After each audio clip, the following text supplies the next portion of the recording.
Hey guys, this is OddOneGaming. This is going to be another Dragonheir Selling Gods video. In today's video, we're gonna have a look at the second event calendar that has been released for Dragonheir Selling Gods. The one I'm talking about is going to be this one, right? We already had the event calendar number 1, but it kind of showed us everything happened in the game. Now we have number 2, so this is gonna be really good to have a look at, and then it's gonna allow us to properly plan forward to see what we decide to do, what we decide to summon on and all of that. So let's check it out.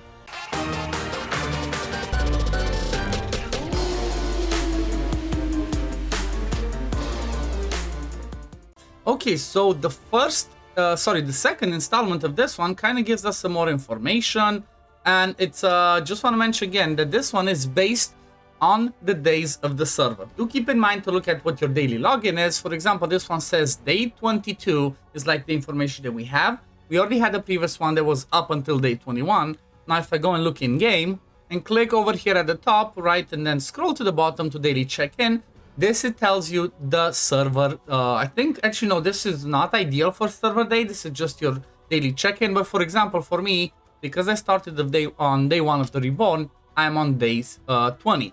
I think a good way to check this one now would be maybe a Chaos Clip Sidra over here or something, but this might not be as obvious. You can see, for example, okay, the first installment refreshes in 1 day and 18 hours. I guess this is a good way to check. So this one is for a total days of 21, right? So the ranking for the first period is total 21 days. So based on this one, you can judge on what the time of the server is that you're gonna be on. So let's see what's happening, right? Because it's pretty good. I really like that they're doing this. It's extremely transparent, right? It's really transparent of them. It allows you to plan ahead, and it's really good, right? From my point of view, this is really good and really nice for the devs to do this, as it allows the community to plan ahead, to be like, okay, what am I going to be summoning for? What should I be saving for? And all of that. So that's, you know, well done, Dragonheir Selling Gods. So you look at the top first, we have the Ace Challengers, with this one is actually, if you did not realize, this one's based on the Realm Arena, not the normal arena. It took me a few tries to to realize that in the first fights, I'm like, why did not get any points? Well, this is basically on the Realm Arena, which, you know what, is pretty easy, honestly. If you do like, I think 10 or 15 fights, something like that max, you get all the rewards, and I think you do get points even if you lose, so this is pretty good. That's the first ones, day 24, 27, then 29, 32, and then 35, 38. Pretty straightforward. Then the second one that we see over here, hard trainings. Again, these are pretty straightforward. Every time one ends, the other one starts, and these ones give some decent rewards, but nothing too crazy, right? If you don't place at the top, you're not missing out on too much, right? So that's a good thing, right? I like that this is a little bit balanced, because it's kind of hard to compete considering the fact that, you know, stamina is limited. So maybe you can like do some planning if you want, save some stamina for later, but honestly, it's not really worth going crazy for this. Just grab the milestone rewards from the hard training and you're good to go.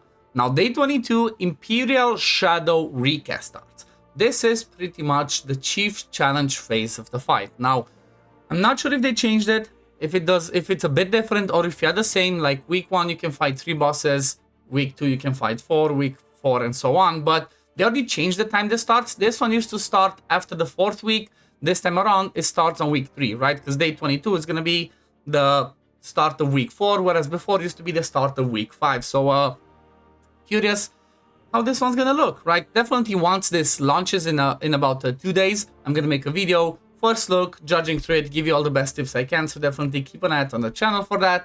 Then we see over here towards the bottom, not towards the bottom, next thing, piece of Treasury. This is something that I already made a video on, right? It's this thing over here where you can forge, right? Just by doing these every single day, which everybody should be able to do, you're going to be able to forge the best and the most ideal piece. Now, I might change this that I'm going for, even though this is like the most balanced one.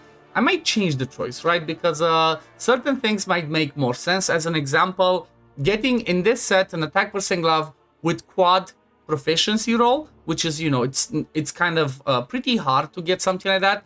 That might be the way to go, because in the end you can still get crit damage with some crit rate, attack percent and whatnot as so rolls. Even if it doesn't roll quad here, you might quad roll on attack or whatever, so you might be able to work around with that. So maybe that's gonna be the better choice for this, right? Attack percent with quad proficiency. However, when I decide to do the forging, I'm definitely gonna make a video on that. Move over to the next one. We have Walker's Trail number 2. This is pretty much the kind of like the pass, right? The battle pass that I have over here. Honestly, I didn't personally buy it. It gives lots of good stuff for free. Then it does give some good value, right? For the sake of like $10, which is like what, 850 euros for me. It gives some good value, but you know what? I don't desperately need it. I already bought some other stuff. I might decide, right? I still have a day and 18 hours to decide if I buy it, but for now, I'm good. I'm good with what I did. But yeah, that's going to be the next thing that's going to launch, because it seems like these ones last for like 3 weeks. Next thing, this is going to be, you know what? I'm going to leave these at the end because these are the most important ones that we want to talk about, right? The selected summons. Let's keep scrolling. We have the season journey, which is pretty much doing your quest and grab the reward. It lasts all the season, but should be able to finish this slowly. Then meander speedrunning, same thing, just doing the fame meander and whatever happens. You know, if you can rank, you get some stuff. If not, it is what it is. Then we have the total top-up gift, which again, this lasts for the whole season. The more you top up, the more rewards you get, which is kind of cool, right? They didn't used to have really good packs before, so now because they're releasing good packs, they also have some amazing stuff with the total top-up gift. So it's really nice to see that, you know what? Yeah, they do this stuff, you know, to sell packs and whatnot, but they actually did it more interesting and smarter, right? Not just like 3-4 bad value ones and that's it. Now they have several other options. And over here we see the D&D collaboration event. Well, this is just the continuation of this one, and it's pretty much, you know, the Dritz event ends on day 30. Now the funny thing that I noticed over here, not sure if you guys noticed, you see that we have somebody over here. Like, why would they have poor Trollgar on the thing? I guess he is somebody in the game, but he's not a hero anymore, right? They scrapped Trollgar for some reason, so it's funny to see him over here. At the bottom, you can see, by the way, day 1 refers to the first launch day of each server. Like I mentioned, please refer to in-game announcements for exact event timings. Of course, in the day 22 content for the first batch, launch server will become available on August 7th. So that's going to be in 2 days from now. Now let's look at the most important side of things.